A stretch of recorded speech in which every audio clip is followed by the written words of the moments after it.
இப்போதான் 2500 ரூபா கொடுத்து ரெடி பண்ணோம். மறுபடியும் அதே பிரச்சனை காட்டுது அப்படின்னு.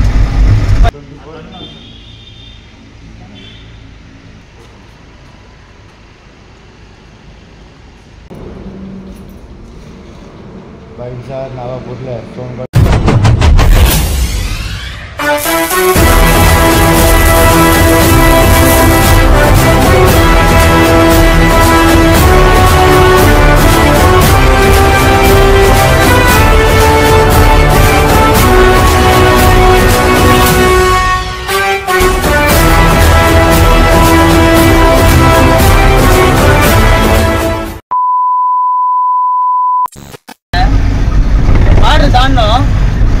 தாண்டி வெளியே வந்துட்டேன்.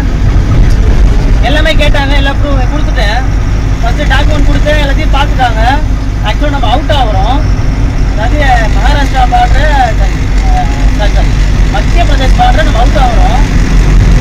எல்லாமே கேட்டாங்க, கொடுத்துட்டேன். மறுபடியும் ஆர்சி ஒரிஜினல் கொடுத்தாங்க, அதையும் எடுத்து கொடுத்துட்டேன். அப்புறம் பேமெண்ட்டுக்கு பைசா கேட்டாங்க. 200 ரூபா சில்லற 200 ரூபா கொடுத்தேன். வாங்கிட்டு லைசன்ஸ் ஒரிஜினல் காட்டு அப்படின்னா, ஏன் ஒரிஜினல் இல்லை அப்படின்னு. எங்கே இருக்கேன் நான் வீட்டில் இருக்கேன்ட்ட. அவங்க ஏன் வச்சுட்டு வந்தேன் அப்போ காசு கட்டு, ஃபைன் போடு, 500 ரூபா ஃபைன் அப்படின்னா. எதுக்கு அப்படின்னு, ஒரிஜினல் இல்லைன்னா ஃபைன் அப்படின்னா. அப்போ அந்த பாட்டில் எங்களை விட்டாங்களே, இத்தனை அப்படி ஒரு ரவுண்ட் அடிச்சுட்டு வந்துட்டேன். எல்லா பாட்டிலையும் விட்டாங்க, நீ ஏன் விடலை அப்படின்னு.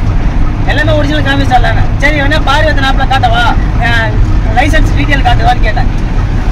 அதெல்லாம் தேவைப்படாது, நான் ஃபைன் போடுவேன் அப்படின்னு. ஃபைன் போடுற மாதிரி இப்படி எழுதுறா. இப்போ சும்மா மேலோட்ட பேப்பரில் படாமலே அப்படியே மேலே அப்படியே எழுதுறாங்க. அப்புறம் எதுக்கு அப்படின்னு பார்த்தா, அந்த 100 ரூபா வாங்குறதுக்காக. அது இல்லாமல் ஒரிஜினல் தேவைப்படும் தான், கரெக்டு தான். அது எல்லாத்தையும் ஆல்ரெடி நம்ம வண்டி இந்த பாயிண்டில் இதில் போயிருக்கு, இந்த ரூட்டில் போயிருக்கு. இருந்தாலும் மறுபடியும் நம்ம கிட்ட பணம் கேட்குறாங்க. அந்த மனக்கவலையிலே என்ன பண்ணிட்டேன், 100 ரூபா போ அப்படின்னு கொடுத்துட்டு வந்துட்டேன். வந்து இப்போ நான் பாதி தூரம் போயிட்டு இருக்கேன், மகாராஷ்டிரா போயிட்டு இருக்கேன். அடுத்த பாட்டு இருக்கு, மகாராஷ்டிரா இன்னாவத்துக்கு போயிட்டு இருக்கேன். நம்ம வண்டியில் அதே பிரச்சனை திரும்பி வந்துருச்சு. ஒரு மாதிரி கஷ்டமா இருக்கு. அது ஒரு மாதிரி கஷ்டமா இருக்கு. என்னடா இப்போதான் 2500 ரூபா கொடுத்து ரெடி பண்ணணும், மறுபடியும் அதே பிரச்சனை காட்டுது அப்படின்னு. இப்போ என்ன பண்ணேன், டீசல் பங்க்கில் டீசல் போட்டேன். டீசல் போட்டுட்டு தான் நான் எடுக்கிறேன். அது அப்போ என்ன பண்ணேன், பேட்டரி மெயின் ஆஃப் பண்ணி விட்டேன். ஆஃப் பண்ணிட்டு வண்டி இப்போ எடுத்திருக்கேன். இப்போ செக் இன்ஜின் லைட் மட்டும் எரியுது, அந்த இன்ஜெக்டர் லைட் எரியல. என்ன பண்ண போறேன்னு தெரியல. 150 கிலோமீட்டர் போனால் சர்வீஸ் சென்டர் இருக்கு. சப்போஸ் இப்போ ஆர்பிஎம் குறைஞ்சிது அப்படின்னா அவ்வளோதான், எனக்கு ப்ராப்ளம் தான். விதியாக போயிட்டு இருக்கேன். ரொம்ப அப்படியே ரொம்ப டிப்ரெஷனில் இருக்கேன்.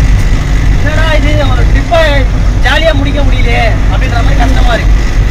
ஏன்னா ரெடி பண்ணி, அதாவது இப்போ நம்ம ஆல்ரெடி ஒரு இடத்துல ரெடி பண்ணல, அங்கே ரெடி பண்ணி இங்கே வந்திருக்கிறது வெறும் 1150 கிலோமீட்டர் தான் வந்திருக்கு. அதுக்குள்ளே அந்த பிரச்சனை. இன்னும் நான் 1400 கிலோமீட்டர் போகணும். அதுக்குள்ளே என்னென்ன பிரச்சனையை ஃபேஸ் பண்ண போகிறேன்னு தெரியல. இந்த ஃபீல்டுக்கு வந்தால் இதெல்லாம் சகஜம் தாண்டா, ஏன்னா ஏன் தெரியாமல் ஏன் வர அப்படின்னு கேட்பீங்க. அது எப்படி சொல்லுது, சாக்ரிஃபைஸ் பண்ணிக்க முடியல. கூட பார்த்துக்கலாம், எப்படியாவது சமாளிச்சுக்கலாம், கால் பண்ணால் யாராவது வந்துடுவாங்க அப்படின்னு கால் பண்ணால் கூட டாட்டாவில் உடனே ஒரு ரெஸ்பான்ஸ் கிடைக்க மாட்டேங்குது. ஒரு மாதிரி வெயிட் பண்ணுங்க, தமிழ் பர்சனில் கனெக்ட் பண்ணுவோம் அப்படின்னு சொல்லி ஹோல்ட் பண்ணுறாங்க. அது அடுத்து எதுவுமே கிடைக்கல. இப்போ கடவுள் மேலே தான் பாரத்தை போட்டுட்டு மகாராஷ்டிராவில் போயிட்டுருக்கேன். ஆல்ரெடி முன்னாடி போகிற வண்டிக்காரர்கிட்ட கேட்டிருக்கேன், அவர் ஏதாவது லொக்கேஷன் அனுப்புறேன்னாங்க. அப்படின்னா 150 கிலோமீட்டர் தாண்டினா நம்ம தமிழ்நாடு பங்க் இருக்கோம், அதுக்கு ஆப்போசிட்ல டாட்டா சர்வீஸ் சென்டர் இருக்குன்னு சொல்லி சொன்னாங்க.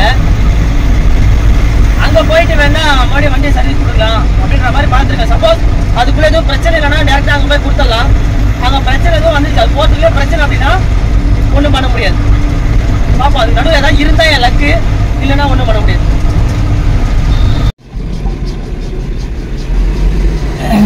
இப்போ எம்ஹெச் பார்டர் உள்ள நிற்கிறோம். கிட்டத்தட்ட 1 கிலோமீட்டர்லேருந்து டிராஃபிக்கு. எதுக்கு இந்த டிராஃபிக்னு பார்த்தா செக் போஸ்ட்டுக்கு தான். செக் போஸ்ட்டுக்கு இவ்வளோ டிராஃபிக்கு. இந்த பார்டரை தாண்டிட்டா இதுக்கப்புறம் தான் பார்த்து பார்த்து போகிற மாதிரி இருக்கும். ஏன்னா வழியாட்டி அதான் சொன்னேன் இல்லையா, செக் போஸ்ட் வழியாட்டிவா நிறைய இருப்பாங்கல்ல, இதுக்கப்புறம் தான் இருப்பாங்கல்ல. இந்த இடத்த மட்டும் பாஸ் பண்ணிட்டேன்னா அதுக்கப்புறம் நம்மளுக்கு கொஞ்சம் நிறைய சங்கடங்கள் இருக்குது. சங்கடங்கள்னு சொல்ல முடியாது, கொஞ்சம் தெளிவாக போய்க்கணும். அப்புறம் இந்த பாட்டோட செலவு பார்த்தீங்கன்னா இப்போ பேமெண்ட்டுக்கு 100 ரூபா 110 ரூபான்னு சொல்லி சொன்னாங்க. ஆர்டிஓவுக்கு 50 ரூபான்னு சொல்லி சொன்னாங்க.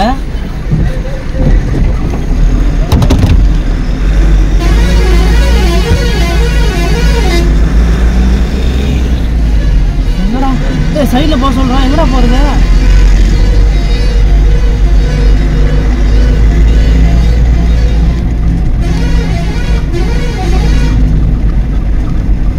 பாவி மாட்டி விட்டான்டா நம்மளை. சைடில் போட்டா இப்போ அவனு கூட சண்டை போகணும்டா டே.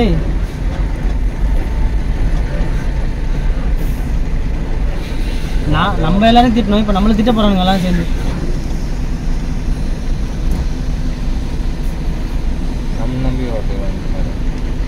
நின்றுட்டு இருந்தோம், ரைட்டில் வான்னு சொல்லி வர வச்சு 1 வேல நிற்க வச்சு மறுபடியும் யூட்டனை போட்டு மறுபடியும் திரும்பி போகிறோம். எங்களுக்கு பின்னாடி வந்தோடனே முன்னாடி போயிடுச்சு.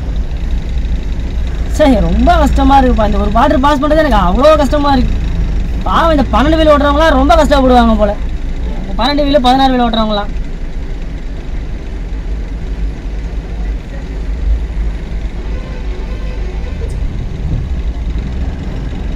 மறுபடியும் திருப்பிட்டு போகிறோம். இந்த பக்கம் லைனுங்க வண்டி சேர்ந்துக்கிட்டே இருக்குது. யூட்டனே போட விட மாட்டேன்றாங்க.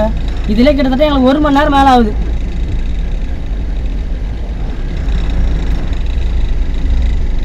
ஸோ இப்போது ஒருத்தர் வந்தாப்புல செக் போஸ்ட்டில் நிற்கிறோம். ஆக்சுவலாக இப்போ தான் எங்களுக்கு கொஞ்சம் ரிலீஃபே ஆச்சு. நம்ம தமிழ்நாடு வண்டி ஒன்று வந்தது அவர்கிட்ட. ஆனால் இந்த மாதிரி விஷயம் தெரியாமல் அதில் போய் தள்ளி விட்டானுங்க, மாட்டிக்கிட்டோம். என்ன பண்ணுறதுனே தெரியலிங்கண்ணா அப்படின்னோம். சரி வாங்க, 2 வண்டி ஒன்றா போனீங்கன்னா என்ன திட்டுவாங்க பின்னாடி வர வண்டிக்காரன். முதல்ல ஒரு வண்டி உள்ளே விடுங்க, அப்புறம் என்ன பண்ணுங்க, இன்னொரு வண்டி மூஞ்சி உள்ளே விட்டுருங்க அப்படின்னு. சரி ஓகேங்கண்ணா அப்படின்னு. அப்புறம் வந்துட்டோம். வந்து இப்போ லைனில் கரெக்டாக போயிட்டுருக்கோம். திடீர்னு ஒருத்தர் வந்து அப்போ லைனாக எல்லா வண்டி நம்பரும் லைனாக எழுதுறாரு. எதுக்குன்னே தெரில. ஆன்லைன் கேஸ் ஏதாவது விழுமா, என்ன பிரச்சனைன்னு தெரியல, என்ன சொல்ல போகிறாங்கன்னு தெரியல. மேபி அந்த நேரத்தில் நான் சீட் பெல்ட் வேறு போடாமல் இருந்தேன். இறங்கி ஏறினேன், சீட் பெல்ட் போடாமல் இருந்தேன். அதுக்கா என்னன்றதுன்னு தெரியல. ஆனால் எல்லா லைனும் இங்கே ஆரம்பித்து லாஸ்ட் வரைக்கும் எழுதிட்டு போயிட்டே இருக்கிறாப்புல. அது மாதிரி திக்கு திக்குன்னு அடிக்குது. அது ஒருத்தர் நந்தவரார் பார்த்தீங்களா, அவர் தான் அதை எழுதுனது. ஸோ அவர் கிட்ட ஒரு மாதிரி காட்டுற பாருங்க. எதுக்கு எழுதினாருன்னு தெரியல, கேட்டால் வந்து ரெஸ்பாண்ட் பண்ணலை.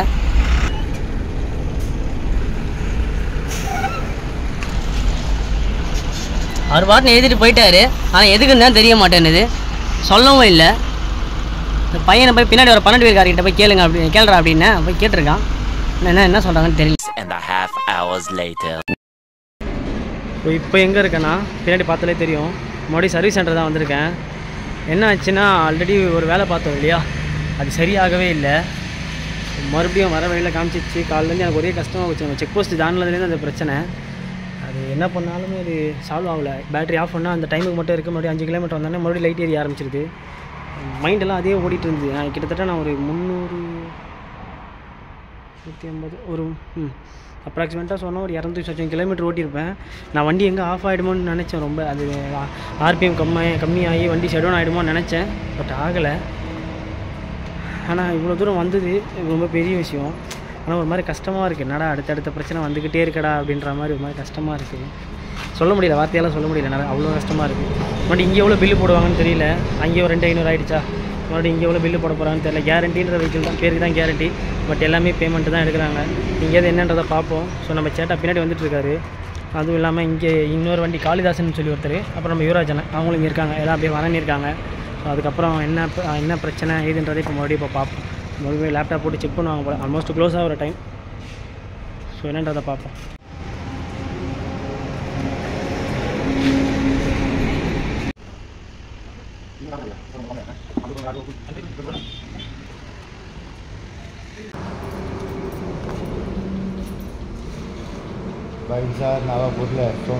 A few moments later.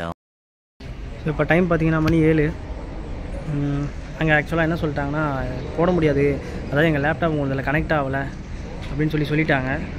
So இப்போ நான் எங்கே இருக்கேன் அப்படின்னா நம்ம பார்டர் டிக்கும் கொஞ்சம் ஒரு 200 கிலோமீட்டர் முன்னாடி இருக்கேன். ஸோ ஏன்டா இப்படி பேசுகிறேன் அப்படின்னா எனக்கு ஒரு மாதிரி மனசு ஒரு மாதிரி கஷ்டமாக இருக்கா. அது என்ன சொல்கிறதுன்னு தெரியல எனக்கு. ஏன்டா ஒரு பிரச்சனைக்கு மேலே பிரச்சனையாக வந்துட்டுருக்கு அப்படின்ற மாதிரி இருக்குது. அது சரி அந்த பிரச்சனை முடிச்சிக்கலாம், ஏதாவது ஒன்று பண்ணணும், நம்ம இந்த பிரச்சனை முடிஞ்சு அடுத்த கட்டத்துக்கு போவோம் அப்படின்னு யோசிக்கும் போது அடுத்த பிரச்சனை ஒன்று வருது. அந்த பிரச்சனை முடிஞ்சு அடுத்த பிரச்சனை அப்படியே பிரச்சனையாக தான் வந்துட்டு இருக்க தவிர அது ஷார்ட் அவுட்டே பண்ண முடியல. அது நினைக்க கஷ்டமாக இருக்குது. ஒரு ட்ரிப்பு எடுத்து அது ஜாலியாக முடிக்கவே முடியல. நாடா இது ஏன்ப்பா வண்டி தொழில்களாம் வந்துட்டு அப்படி தான்ப்பா இருக்கும் அப்படின்னு 4 பேர் கீழே சொல்லுவீங்க, எனக்கு தெரியுது. அது ஒரு மாதிரி மனசு ஏற்றுக்க மாட்டேங்குது. சரி ஓகே அதை விட்டுறா, அடுத்து அப்படியே போவோண்டா அப்படின்ற மாதிரி மனசு ஏற்றுக்க மாட்டேங்குது.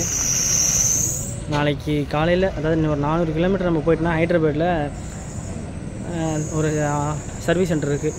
இங்கே அந்த சர்வீஸ் சென்டரில் ஓகே ஆகிடுச்சுன்னா ஓகே, இல்லைனா என்ன பண்ண போகிறான்னு தெரியல. அது வரைக்கும் இப்போ இங்கேருந்து வண்டி எதுவும் பிரச்சனை பண்ணாமல் அங்கே போய் சேர்ந்துருச்சுன்னா போதும், குழந்தை போல். பார்ப்போம் எந்த அளவுக்கு இது பாசிபிள்னு தெரில.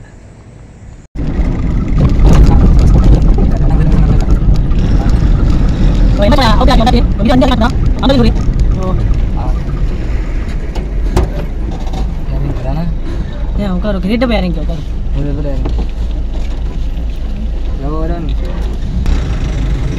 இங்கேயும் அதே கான்செப்ட் தான். அந்த 50 100 அப்படியே கொடுத்துட்டு அவுட் பண்ணிவிட்டு கொஞ்சம் ரிலாக்ஸாக ஓட்டலாம். இதுக்கப்புறம் இன்னும் ஒரு எப்படி பார்த்தீங்கன்னாலும் ஒரு 300 கிலோமீட்டர் நம்மளுக்கு இருக்குது. அதாவது நம்ம ஹைதராபாத் ஆஃபீஸ் இருக்கு இல்லையா, அதுக்கு ஒரு 300 கிலோமீட்டர் இருக்குது. எதுக்கு அப்படி சொல்கிறேன்னா எதுச்சு ஏன் 300 கிலோமீட்டர் இருக்குன்னா நடுவில் சர்வீஸ் சென்டருக்கு போயிட்டு மறுபடியும் வண்டி வேலை பார்க்க வேண்டியது இருக்கும்னு நினைக்கிறேன். அது கன்ஃபார்மாக தெரியல. மேபி அது இருக்குது அப்படின்னா, ஏன்னா இப்போதைக்கு டெம்பரரியாக லைட்டு கட் ஆகிருக்கு. சப்போஸ் மறுபடியும் லைட் எரியுதுன்னா கண்டிப்பாக நாளைக்கு காலைல காமிச்சு தான் ஆகணும். என்ன பண்ண போகிறேன்னு தெரியல, பார்ப்போம். கரெக்டாக இந்த போல்ட் வரைக்கும் கட் ஆகிடுச்சு.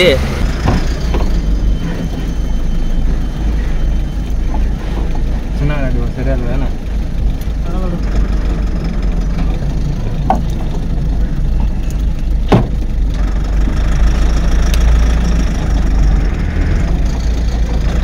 நம்ம ஃபஸ்ட் பாயிண்ட்டுக்கு ரீச் ஆயாச்சு. ஏன்டா மூஞ்சி அப்படி வச்சு பேசுகிறேன் அப்படின்னா